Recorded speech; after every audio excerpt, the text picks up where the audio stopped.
Hello, my name is Apollo and welcome to Pantheon Talks. Today I will give my initial thoughts on another Webtoon original series, the good, the bad, and the ugly. Today we've chosen the most mysterious series on Webtoons right now, Everything is Fine. If that sounds like fun to you, then this is the video for you. Alright, let's dive in.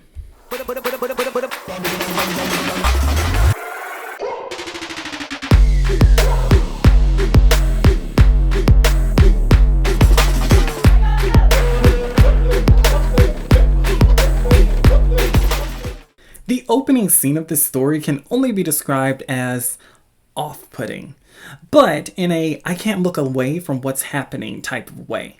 In a matter of a few seconds, I think anyone could tell that something was off.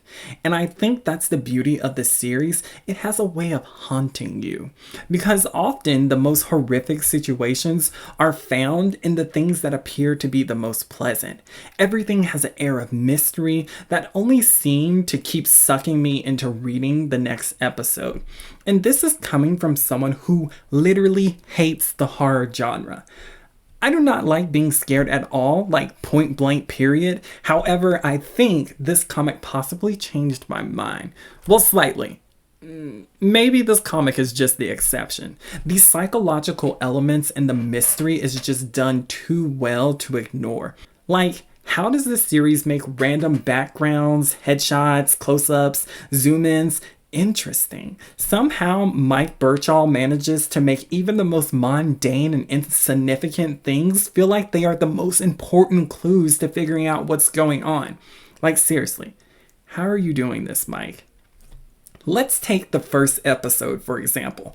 I'm not sure if it's the fact that when we see an overshot of the community and every single house is perfectly identical, or if it's the fact that the MC, Sammy's face, is not shown. Or maybe it's the odd dialogue from the NC. But within less than 8 panels, the mood and tone of the series is expressed perfectly. Like literally, this is a masterclass on those literary elements. An especially interesting factor in the opening scene that really brings everything together is when the MC expresses, "And today, like every day, everything is fine."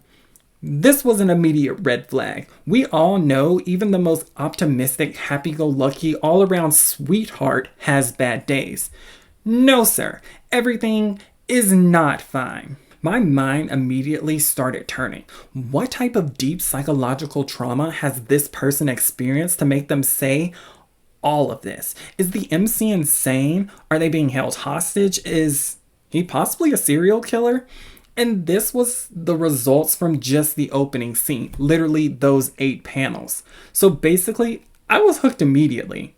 But the story is so much more than that. Part 1 is entitled The New Forever, which can I say only adds to the intrigue of what's going on. Did something happen that changed these characters' lives forever? Something so epic, so grandiose that their entire lives would never be the same? That whatever bubble of delusional reality our characters found themselves in was their new way of life and nothing could ever change it? Let me just say, the themes and the thought put into every aspect of the comic is literally amazing. Even the titles of each episode can be used as clues. This just told me that as I was reading, I needed to pay attention to even the smallest detail. This was a case I was determined to figure out. And then we saw the first face in the comic. And let me say, I was shocked. I was not ready. Like, I saw the thumbnail, but somehow it still shocked me a little bit as I read it. The odd thing was the first face reveal was not the character we woke up with. Rather, it was his wife, Maggie. I knew this character was going to be a force of nature. Not to mention, she's a complete savage.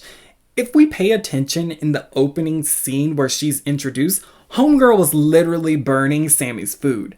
Was there possible trouble in paradise?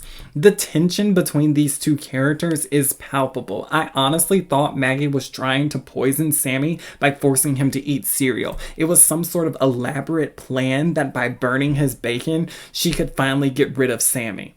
And as y'all can see, my mind gets a little dark, but in my defense, this is the horror genre. So I was expecting death or beheading of a cute cat head at any moment. And if we're being honest, I still am. If the horror genre has taught me anything, no one is safe, and that's exactly how I feel about every character in this series. And most of these thoughts that I have are just from the first episode. This series is an emotional roller coaster, so just be prepared. Mike does an amazing job of basically forcing the audience, or should I say forcing me, to want to know more and want to come back every week, which, to be honest, there are a lot of series that I really enjoy. I mean, a lot. I enjoy a lot of series, but I don't come back to read them every week. However, with this series, every episode I'm left with a question and I need answers. He makes it feel like every scene in every episode is important. There is no wasted panels or dialogue, and to solve this case, we must be diligent and meticulous. And even when we do get answers, I feel my expectations are subverted. What I expected is not always the outcome. As I continue to read every week, the mood of the story continues to escalate. Like, don't even get me started on Winston. When I saw that, I just knew that this was going to be something special. Nothing could have prepared me for that, and it hasn't slowed down since then.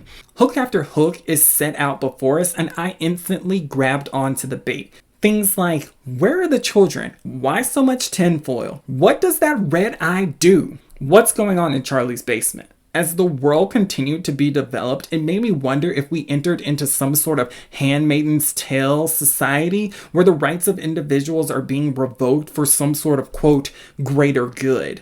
Everything seems to be regulated and observed. Nothing can be hidden from the government, and all the characters are pawns in society, as disposable as trash. We literally see a character eating a corpse because those in, quote, normal society won't help them.